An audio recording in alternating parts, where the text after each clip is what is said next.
Today we're going to talk about something that Subaru owners absolutely hate to hear me say. Now, every time I mention it, bring it up, there's always controversy down in the comment section. There is emails rolling in and people just generally ticked off.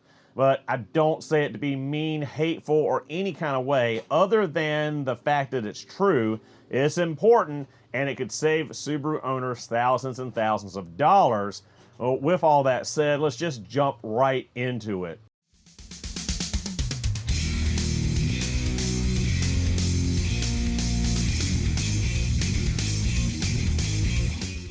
So, what is it that Subaru owners absolutely hate to hear me say? Well, it's pretty simple, and that is that a Subaru is not a normal car. Now, that sounds like a very simple statement, but a lot of people just can't fully grasp it or don't want to grasp it.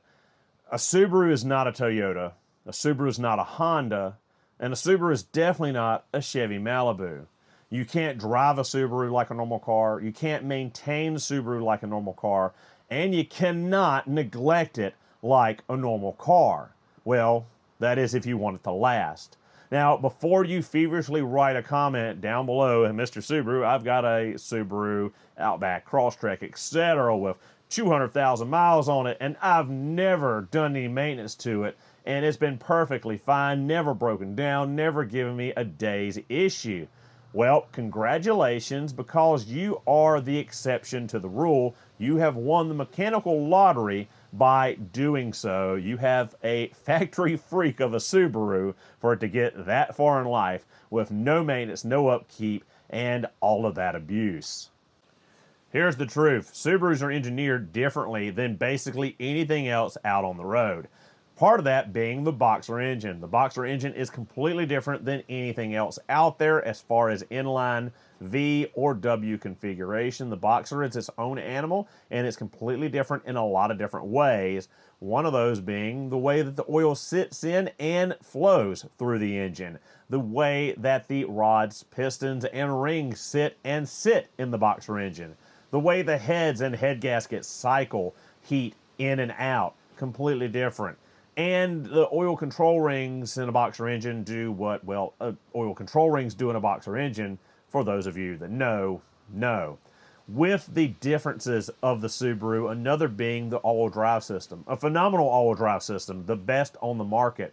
Now, all of you Audi fanboys can go ahead and get your angry comments ready in the comment section below. But Subaru engineered that all-wheel drive system a specific way, which means that you can't cheap out on tires, you cannot mismatch those tires, you can't go 100,000 miles without differential gear oil changes and maintenance for the all-wheel drive system, and you can't beat on it and ride it around like a two-wheel drive Corolla. Now, with the engineering that went into the all-wheel drive system, it was engineered for traction, stability, handling, and some of the best of all three in bad weather. It was not engineered to be neglected and lacking maintenance. So on to three very important things that Subaru owners tend to kind of ignore or neglect, and sometimes get a little hot around the collar when I bring them up, but it's important. First of all being oil consumption. It's normal until it's not. Subarus and Boxer engines tend to consume more oil than any other configuration of engine. Some don't, but it's normal to a degree for them too. Now, Subaru's definition of how much oil is acceptably consumed, I think, has been stretched a little past what would have been considered normal just 10, 20 years ago. But it's to the degree that it's important you check your oil regularly. I advise every fuel fill up, and if not, at least every 1,000 miles. Now, it's not to throw shade at Subaru or to make you look bad at having a Subaru and it having oil consumption, but it's just kind of the nature of the beast, and it's going to save you spinning a rod bearing or throwing a rod through the side of the block at the end of the day. Check the oil, make sure it's good, make sure you're not low, and make sure you're not tearing up and destroying your engine. A little bit of consumption is normal, but don't let it be too much. And we've got videos talking about how much is too much and what to do when it's consuming too much, but That's for a later date. Number 2 is that the CVT fluid is lifetime and the CVT does not require maintenance. Now, Subaru of America themselves have been the forefront of causing this issue and making Subaru owners think that they have a lifetime transmission that never needs to be touched.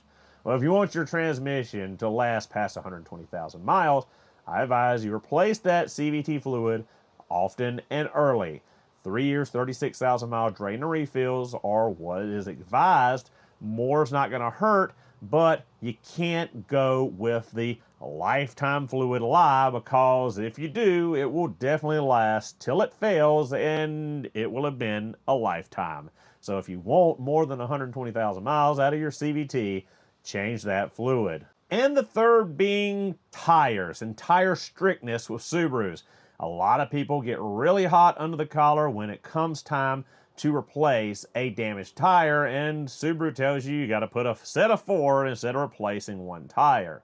Now, that is because of the engineering of the all-wheel drive system. We've talked about this in the past. We've got videos on tires, maintenance on tires, and things that happen with Subaru's all-wheel drive system and tires. You're allowed 3/30 seconds of tread difference across all 4 tires. You can't put a set of tires on the back different than the front. You can't mismatch side to side. It will throw off the center differential, cause you all kind of issues, can cause torque binding issues, noises, and accelerated wear and damage in the all-wheel drive system. Now, a lot of people really can't get past the fact that you blow out a tire, you got to replace all 4, but there are people now and Subaru dealerships now that offer tire shaving services where you can get a new tire, shave it down to the size to match the 3 others, and save you replacing 1 tire instead of an entire set when those issues arise. But you have to stay on top of your tires, rotations, making sure they're wearing evenly, making sure they're always matched, and not going and mismatching your tires, the tread, and the size. Now, I can hear the comments down below. All the Subaru is junk, Subaru is trash, their engineering sucks, the cars aren't built well. Well, it's not that. It's the fact that most people that have issues with them stems from neglect and not caring for them, properly maintaining them. It's just the sad, hard truth. And a lot of people don't like to hear that. They don't want to take that personal responsibility for what has happened to their car. Now, there are times where there is a manufacturing defect. There are outside circumstances that play a role, but more times than not, big failures and big issues with Subarus result directly from lack of maintenance and neglect.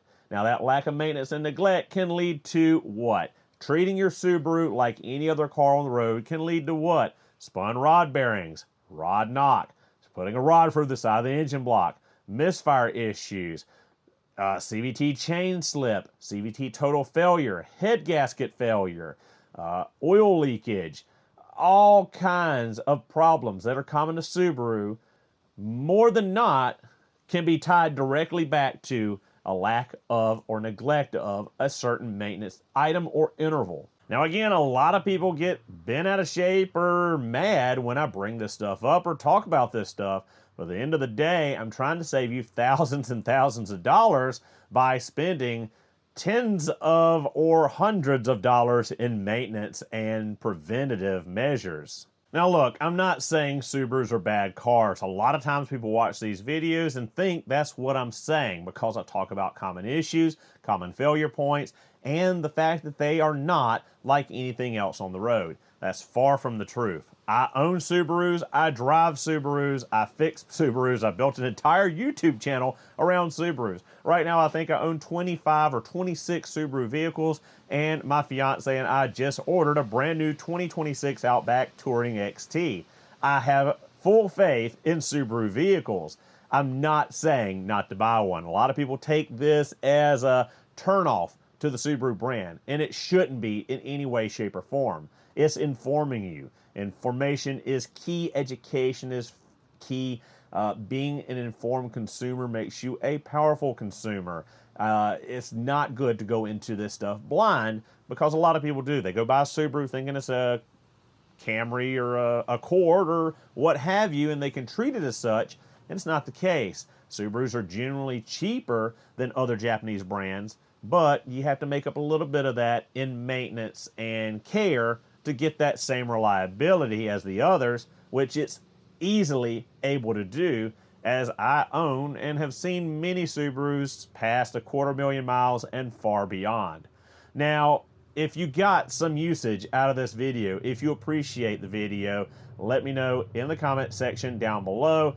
Even if you're writing out a paragraph of a hate comment, leave a like, leave a comment. I do appreciate it all. Thank you guys so much for watching. Don't forget to hit that subscribe button for future Subaru and tool content. I'll see you guys in the next one.